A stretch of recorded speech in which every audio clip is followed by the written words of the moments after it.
quite the walk. It's a longer walk than the applause. Good morning. Good morning. Good morning, everybody. It's good to see you. I can go so many different directions in having a chat here with you, and we're going to give you guys time to ask questions at the end if you have questions for CY. But I want people to know how versatile this young man is, and I can say young man because I'm older than him. But tell us a little bit about growing up. You went to Highland Park High School here in Dallas. You played basketball, you played baseball. You were so good at both that you ended up going to a Division I college where most people, if they're multi-sport athletes, and a lot of people are in high school, usually have to decide by the time they go to college. But you go to Princeton, and not only did you play both sports, but you excelled at both sports.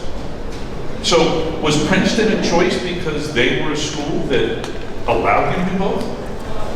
Yes, Matt. It was one of the main factors in my decision. I was a two-sport athlete. I loved basketball and baseball, and really probably the disappointment of the high school football coaches. I was a big kid, but I loved basketball and baseball, and I think I kind of outgrew football, which helped. But going into high school my freshman year, I was 6 feet 2 inches tall, and didn't realize I was going to keep growing to 6'10", nor did the football coaches. But there was a lot of pressure to play football. But ultimately, I played both basketball, baseball through high school, and loved them both, and had opportunities to play each in college. And just really thought, I've played both my whole life. Why stop now? If I'm good enough to play both into college, let's find a place that I can continue to play both. I loved them, and that's why, in part, why I chose Princeton. Now, I'm guessing that at some point you felt like maybe you were better at one sport than the other. But then when I go back and take a look at your basketball numbers at Princeton, your final year at Princeton, you were the team's leading scorer. Obviously, you were the team's leading shot blocker. You were second on the team in assists. Was there some point while you were at Princeton where you thought, well, maybe I can do this basketball thing? I didn't really realize that until maybe after the fact, I had already chosen baseball at that point. I was drafted after my sophomore year by the Pittsburgh Pirates in the 3rd round of the amateur draft, and made the decision to sign at that point and forego my last 2 years of college basketball. And at that point, after the fact, got some calls from NBA, the Scouting Bureau, and saying, hey, if you stay in school, you could be a potential NBA pick in a year or two. And I just never really, I think, understood how good I was. I was playing in a small conference in the Ivy League, and certainly we went up against big competition. But I don't know. I just probably didn't understand. And at that point, I loved baseball, and I focused on baseball. I made a commitment. I made a choice, and said, all right, this is the path I'm going to take. And but if I could go back and live another life, I would choose the basketball route and see where that took me. But nonetheless, this has all worked out, and I love it. I've got some selfish questions, so you guys are going to have to indulge me for a little. After he became a professional baseball player, as he mentioned, getting drafted by the Pirates and going into their organization, you finished your degree, though, and your senior thesis was written about Jackie Robinson and how Jackie Robinson breaking the color barrier in professional baseball, how that related to basically the culture in our country of breaking racial barriers. If I've not, I'm not going to say that very well. It's a very good summary. And at Princeton, every student is required to write a senior thesis as a graduation requirement. It's your senior year, it's a big project, it's a year-long project, and you really want to choose a topic that you're passionate about, that hits home for you. And so I was a political science major, and I had a great senior advisor, and he came up with an idea of really incorporating the baseball element and doing a study. And back then, today in our society, we have public opinion polls. And so back then, when Jackie Robinson integrated baseball, there were no public opinion polls. There were no national polls to gauge really what the sentiment was. And so the premise was that the media really shapes public opinion, which is still true today. Evan Grant and Jeff Wilson. And so anyway, it was a study of the New York Times to see really how the integration of baseball was perceived amongst the media, and then thereby assuming that the general public would have a favorable or a similar response, and it was very true. Jackie Robinson's impact on society was tremendous, and it had a very, very favorable response within the media, and thereby also in the in public opinion in terms of racial attitudes and stereotypes. And just a tremendous person, and it really, I learned more in that study, in that year-long thesis, about Jackie Robinson and the impact on our society. And then you still see that today. Every year, Jackie Robinson Day is an unbelievably special day for Major League Baseball and really society. And I just think who he was as a person embodies what we want to be about as individuals, but also as a game in terms of baseball. All right, so we've talked a little bit about basketball. We've talked about his political science background. We're going to talk about the Rangers in 2023 and all the work this guy's done in the offseason, but not before I let you know that he also has pretty much a direct tie to the National Hockey League as well. Now, not that he was a defenseman skating around at 6'10", however, you do have that tie to the NHL, and in particular to my old favorite team. I'm a big Dallas Stars fan now, but to my second favorite team, the Washington Capitals. Yes, it's through my wife. My wife is really from a long line of hockey family members. Her maiden name is Patrick, and for those of you like Nathan Eovaldi, like Andrew Heaney, and we're seeing in real time the transformation of this Texas Rangers ball club. So tell everybody here how you were able to land these big names. Well, I think, Matt, before I get into that, I think it's important to note that really what set us up to be where we are right now going into this season dates back before I arrived, and it was the work John Daniels and Ray Davis did in terms of looking at where we were as an organization, doing their best to compete, but also recognizing at some point a rebuild was going to be necessary. But also philosophically understanding that a rebuild in a market of this size, with a fan base this big, and a facility like this should not be a 5 or 6 year rebuild the way some organizations have to do it. It needs to be expedited, and I think they were very responsible in terms of setting us up to have an accelerated rebuild. And certainly the last 2 years, as we went through the rebuild, were painful. There's just no other way to put it, and it's been tough going through it. It's been tough losing, but also knowing that there is a light at the end of the tunnel. And so I have to give ownership and JD a ton of credit for that. I'm fortunate to inherit really where we are and where we're going, and continuing to build upon the vision that they set out. But I think what we've seen the last 2 years is exactly that. We are trying to accelerate a rebuild. We built up the farm system. I think that's where it starts. You have to have a deep farm system. You have to have a pipeline of talent. That's the way you sustain success. You have to have young players coming in and every year getting 1 or 2 to the major leagues that are contributors.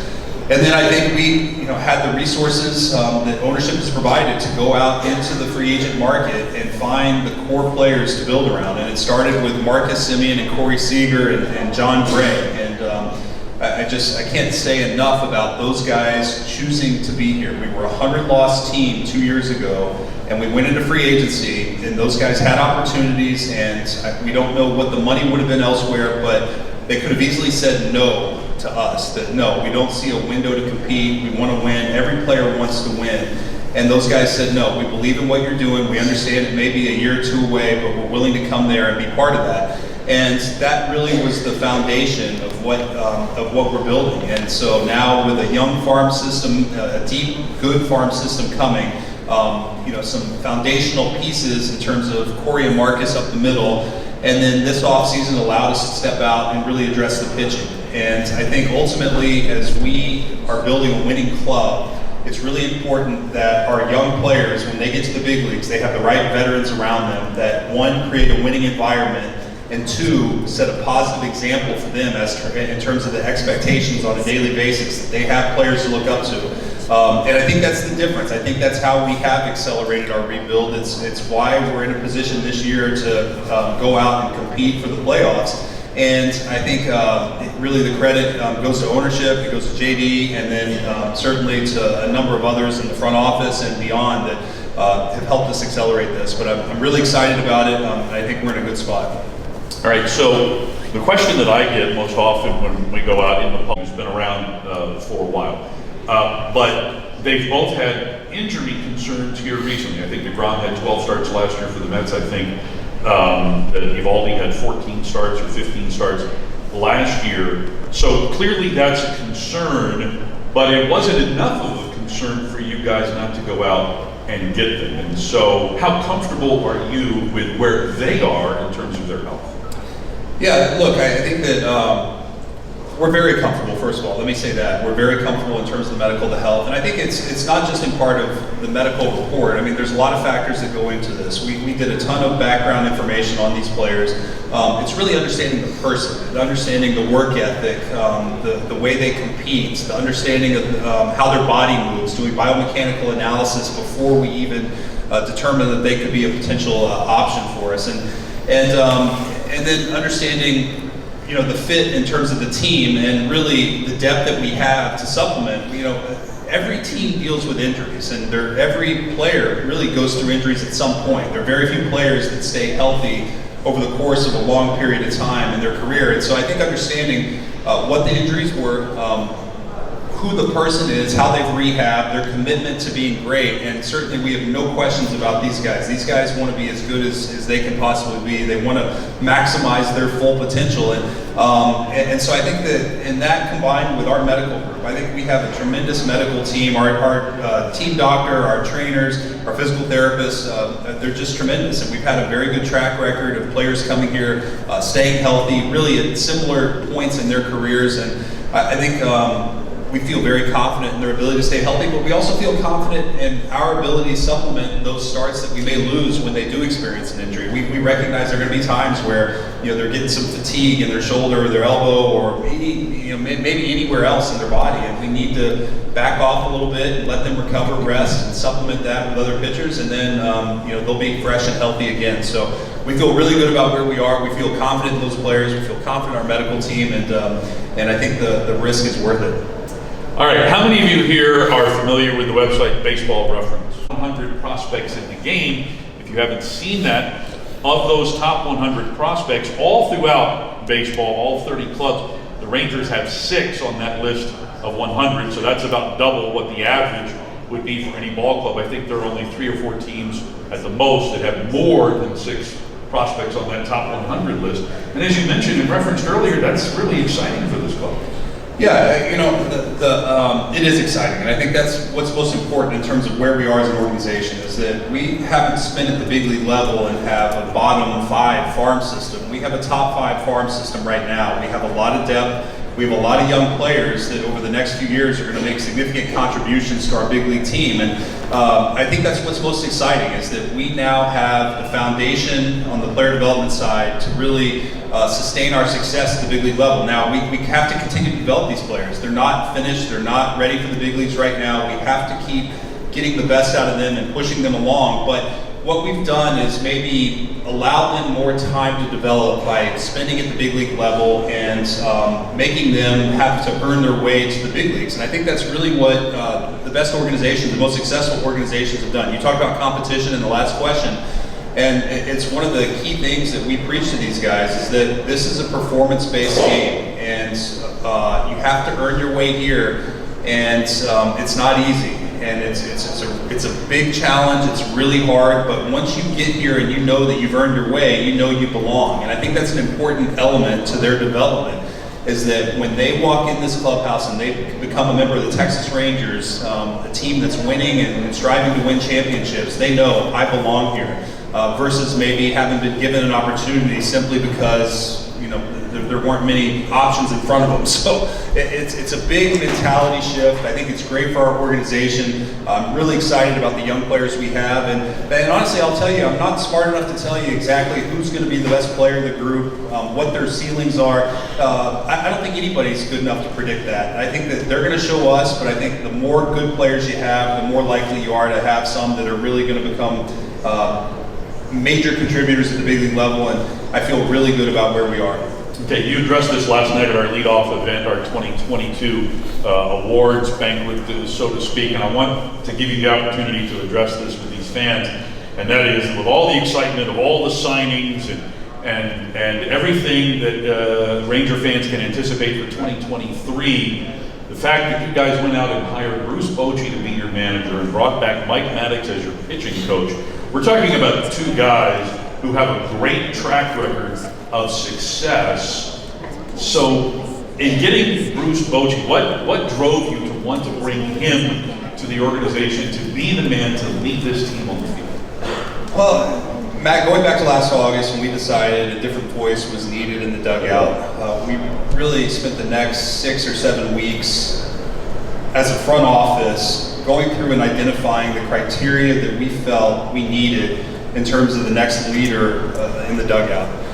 And it was a really arduous process. We spent a ton of time, we had a ton of conversations, we consulted with a lot of different people throughout the industry. I talked to some of the most successful current executives and former executives about what they want, what they look for, what their experiences have been. And a lot of the criteria kept coming up over and over, and it became very clear to us what the need is, not only for us, but also what the most successful leaders in terms of managers have been. And as we went through that, we compiled a really big master list, and we kind of whittled through that list and did background checks and research and talked to external and internal resources to vet each candidate before we even started an interview process. And as we got down, we realized that Bruce Bochy was really fit almost all of our criteria, if not all of it. And I had a pre-existing relationship with Boch. I had no idea if he still wanted to manage. He retired after the 2019 season in San Francisco. He's been one of the most successful managers of all time. I played for him for 1 year in San Diego. I knew what a great manager he was, what a great leader he was, but really not knowing if he had the itch or the appetite to get back in it. It's a grind. And so as we finished the season, we decided we'd reach out to Boch and see if he had any interest. And he is coming off a qualifying tournament for Team France. Boch was managing Team France for the WBC. They were trying to qualify. They had a summer tournament in, I believe, Germany. And Boch was over there in September of last year. He came back from that, and I called right after the season ended to check in. And I think maybe the timing was perfect, where Boch had been in the dugout a little bit. He got the itch and said, why don't we have another conversation? I said, okay, I'll fly up to Nashville. And just one thing led to the next, and we went through a pretty quick process. Certainly, had one other candidate, internal candidate, Tony Beasley, who's been a longtime Ranger now and did a great job as an interim manager. But ultimately decided Boch was who we needed right now at this time to take us to the next level, and we're thrilled to have him. Just a tremendous person, a great leader. I'm excited for our fans to get to know him because I think he's got a great way with people. You're going to love him, and just thrilled he's here. Does he parlez-vous français? I asked him. He was born in France, but he's not French. Yeah, exactly. All right, we've got some time for questions from you. Also, if you raise your hand.